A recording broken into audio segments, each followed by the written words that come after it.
In 1990, a 19-year-old kid from California walked onto the grandest stage in tennis and did something nobody his age had ever done. Now at 53, Pete Sampras lives a life so far removed from the roar of center court that most people don't even know where to find him. And once you hear what he chose over fame, over money, over everything the sport was offering him, you will never look at his story the same way again. September 1990, Flushing Meadows, New York. The US Open. Pete Sampras was a teenager. He was barely known outside of tennis circles. He had never won a Grand Slam. He wasn't supposed to win this one either. The draw was loaded. Ivan Lendl was there. Stefan Edberg was there. John McEnroe was there. Nobody was looking at Pete Sampras. He was seeded 12th. His serve was already something special, but the rest of his game was still raw. He was young, unproven, and playing against men who had spent years building their legacies on this very court. Then he started winning. He beat Ivan Lendl in the quarterfinals. He beat John McEnroe in the semifinals. He beat Andre Agassi in the final. 3 legends, 3 matches, 0 dropped sets. When it was over, Pete Sampras was the youngest US Open champion in history. He was 19 years old. The crowd at Flushing Meadows didn't quite know what they had just witnessed. The tennis world didn't know either. They would spend the next decade finding out. Sampras was born in Washington, D.C. in 1971 to Greek-American parents, Sam and Georgia Sampras. His father was an engineer.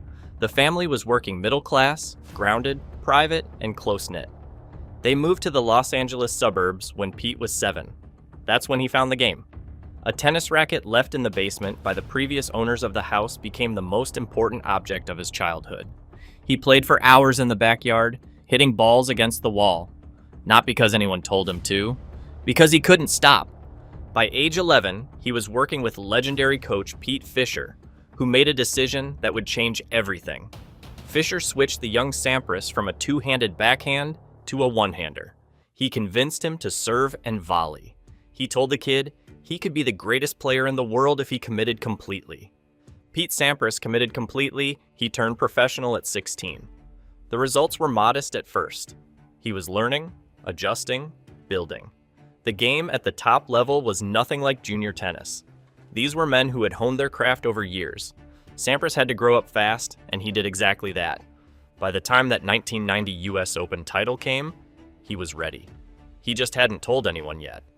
What followed was the most dominant single run in the history of professional tennis. Between 1993 and 2000, Pete Sampras was ranked number 1 in the world for 6 consecutive years. 6 in a row. That record stood for over a decade. He won 14 Grand Slam titles. At the time of his retirement, that was more than any player in history. 14 times, he won the biggest tournaments the sport had to offer. 7 Wimbledons, 5 US Opens, 2 Australian Opens, 7 Wimbledons. Let that sink in. The lawns of the All England Club became his personal property. He glided across that grass as if it had been specifically grown for him. His serve was a weapon unlike anything the sport had seen. First serve, second serve, it didn't matter. He could place the ball anywhere he wanted with pace that made even the best returners flinch. His footwork was extraordinary. His anticipation was almost supernatural. But here's what people forget. Sampras wasn't just a serve machine. He was an artist.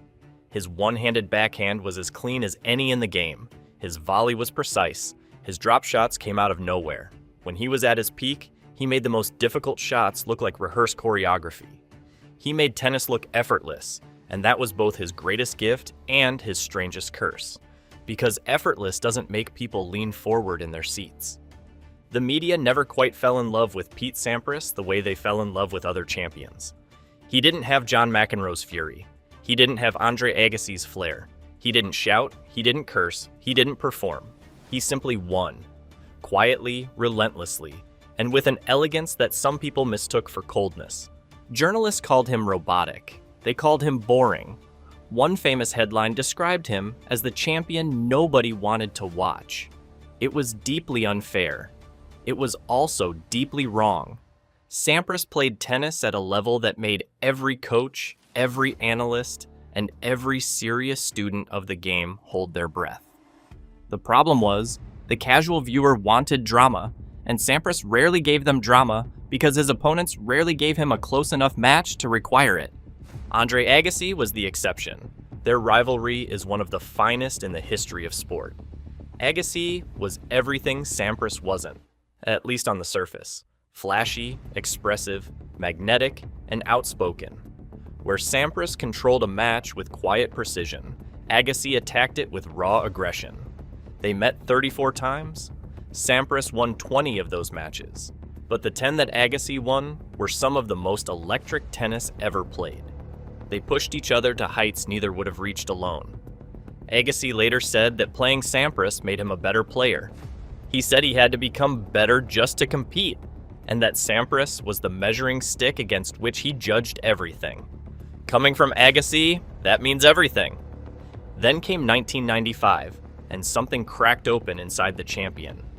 During the quarterfinals of the US Open, Pete Sampras received news that his close friend and coach Tim Gullickson had been diagnosed with brain cancer.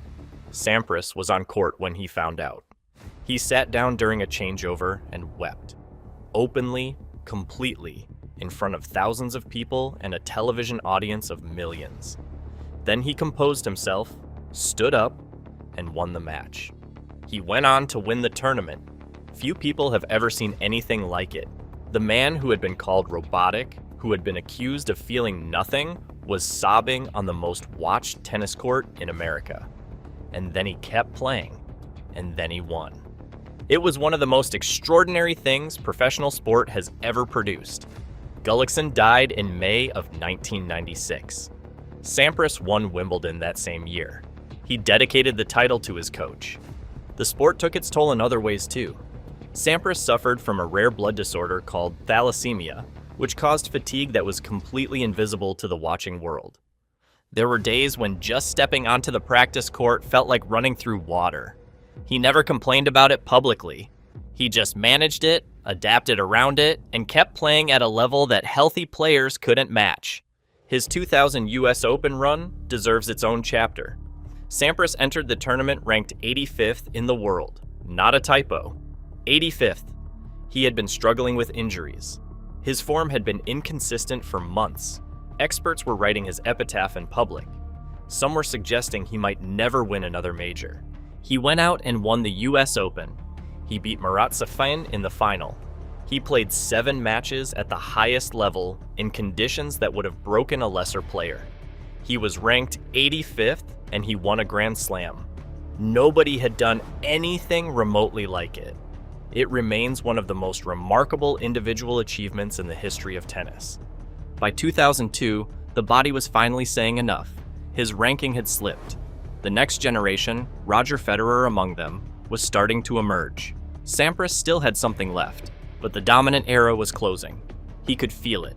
Then came the 2002 US Open, one last Grand Slam run in the city where it all began. He beat Andre Agassi in the final, their last meeting on a major stage. A 5-set match of extraordinary quality. 2 old rivals, both knowing this might be the last time. Sampras won 6-3, 6-4, 5-7, 6-4.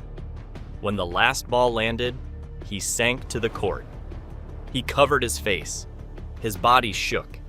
He sat there for a long time. It was the last professional match Pete Sampras ever played. He didn't announce a farewell tour. He didn't stage a press conference retirement ceremony. He didn't write a book. He simply stopped playing competitive tennis, and for a long time, he said nothing at all. The world slowly figured it out. Pete Sampras had retired the same way he had played, quietly, precisely, on his own terms. And then he virtually disappeared. Other champions from his era found second acts that kept them in the public eye. Agassi wrote a best-selling autobiography and built a highly publicized charitable empire. McEnroe became a commentator and media personality. Jim Courier joined the television circuit. Boris Becker took on high-profile coaching roles. The sport had plenty of ways to keep former champions relevant, and most of them took those opportunities. Sampras did not.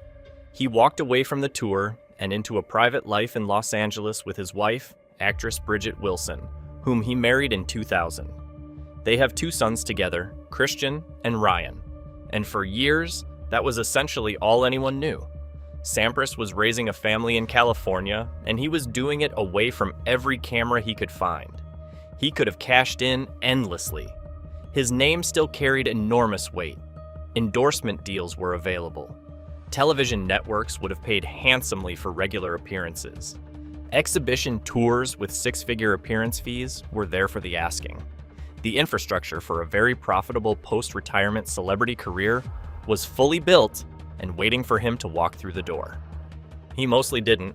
Sampras has been selective almost to the point of stubbornness. He makes occasional appearances at Wimbledon. He shows up at the US Open sometimes. He has played in charity exhibition matches that meant something to him personally. He has given interviews sparingly to journalists he trusts, in conversations that he clearly controls. He is polite. He is thoughtful. He is entirely unwilling to perform on demand. When asked why he stays so far from the spotlight, his answers are always the same. He talks about his boys. He talks about enjoying a normal morning. He talks about not missing the pressure and the travel. He says that his life now feels more real than his tennis career ever did, which is a remarkable thing for a 14-time Grand Slam champion to say. He still plays tennis. Not professionally, not in any organized capacity, but because he loves it. He hits with friends. He plays with his sons. The muscle memory doesn't leave a player like Sampras. The mechanics are too deeply embedded. Pick up a racket, and the serve is still there. The footwork is still there. The angles are still there. Some things the body simply does not forget. In exhibition matches over the years, when Sampras has stepped back on court for charity events or one-off occasions, the quality has been obvious. He moves differently now. The quickness of 1994 is gone. But the serve still has pace that would trouble club players half his age, and the touch on his volleys still looks like it belongs at Wimbledon rather than a charity day. There is a broader conversation about what Sampras meant to the sport, and it is one that took years to develop properly. When he retired, there was a strange awkwardness in how his legacy was discussed. 14 Grand Slams was the record, but somehow the narrative felt incomplete. Federer came along and eventually broke the record and was immediately canonized as the greatest of all time. Djokovic broke Federer's record and claimed the crown with numbers that seemed almost impossible. But here is what every serious analyst understands.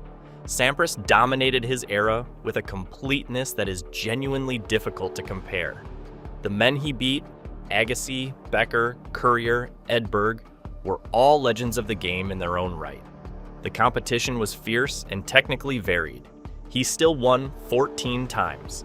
He was still number 1 in the world for 6 consecutive years. He still retired, having never been beaten in a Grand Slam final at Wimbledon. 5 finals, 5 titles. Not once did he lose on that grass when it mattered most. Roger Federer has spoken about watching Sampras at Wimbledon as a young player and feeling something shift inside him. He described the way Sampras moved and served as an image of perfection, something he wanted to reach. The man who eventually surpassed Sampras's record was himself shaped by watching Sampras play. That is a legacy within a legacy, one champion inspiring the next without ever knowing it. The money question is worth examining. Prize money in 1990 was a fraction of what it is today. Sampras earned around $43 million in career prize money, an enormous figure at the time, but one that looks modest compared to the earnings of today's top players. Had Sampras been playing at his peak in 2024, the prize money alone would likely have crossed $100 million. Add in endorsements at that level of dominance, and the number is almost incomprehensible. But here's the thing about Pete Sampras and money. He was never particularly interested in it. Not as a motivation, not as a symbol, not as something to accumulate. He made plenty. He invested carefully. He lives comfortably. But you will not find him chasing brand deals or building commercial empires. He does not appear to need validation from the outside world, and never really has. His son Christian played college tennis at USC. Pete showed up to those matches the same way any father would. He sat in the stands. He watched. He supported. He did not arrive with a camera crew or issue press releases about his son's collegiate career. He was just a dad at a tennis match. For a 14-time Grand Slam champion, that is either the most humble thing imaginable or the most healthy. Perhaps both. The sport eventually found proper ways to honor him. His induction into the International Tennis Hall of Fame in 2007 was a celebration of everything he had accomplished. He gave a speech that was gracious, measured, and completely devoid of ego. He thanked the people who mattered to him. He did not linger at the podium. He said what he needed to say and stepped back. At Wimbledon's centenary celebrations, he was among the champions invited back to center court. He stood on that grass again, in his civilian clothes, slightly grayer, slightly broader, and received an ovation that told the whole story. The crowd that had sometimes been accused of not fully appreciating him while he played, remembered exactly who he was when he came back. You could argue they always knew. Some love only becomes fully legible with distance. The greatest players in the modern era cite him without hesitation. Djokovic has said that Sampras's dominance on grass was the benchmark against which Wimbledon champions would always be measured. Federer's entire serve and volley period, before the game forced him to adapt, was visibly modeled on what Sampras had done.